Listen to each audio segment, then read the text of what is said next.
So the next technique we're going to do is the retraction and extension with rotation and clinician traction. So this I consider a mobilization. In your handbook, it's not going to say specifically, but this is a mobilization. This is probably one of the most common ones that I use. So what you're going to do, I usually have the patient on a high-low table, and I like to have it in the highest position possible, and typically I'll start standing, and as I go through the mobilization, I will kneel onto one knee. They don't typically teach that anymore. They want you to either be sitting, kneeling, or standing and remain in that. When I learned, they had us doing it where we transitioned. So I'm going to show you in a kneeling position, and I'm going to have the patient slide out so his head and neck are off the table. So go ahead and scoot towards me. Okay, you're going to support on the occiput with one hand, and then you're going to take your third and fourth digits, and you're going to put the second and third digits. You're going to take the third digit, your middle finger, and place it on the bottom of the chin, and then you're going to take your index finger and place it on the top of the chin. Okay, you're going to apply a traction force first.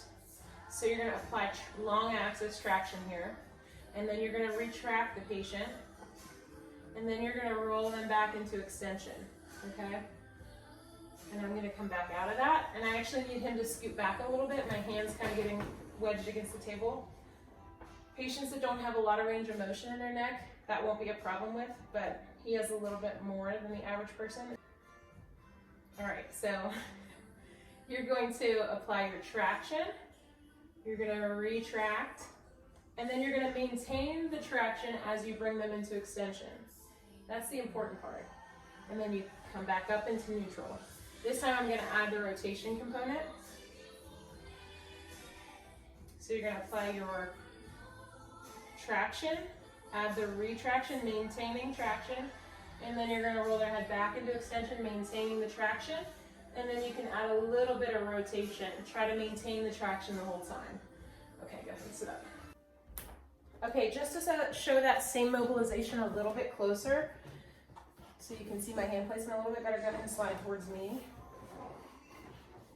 Okay, one hand, I like my dominant hand to be at the chin, because that's going to do the rotation when you're in that full extension, and I just feel like I have a little more control. The bottom hand is where you really need to maintain the traction throughout the mobilization. So you're going to do traction first, retract, and then into extension, maintain that traction, and add a little bit of rotation, and then come back up, maintaining the traction. And do that again.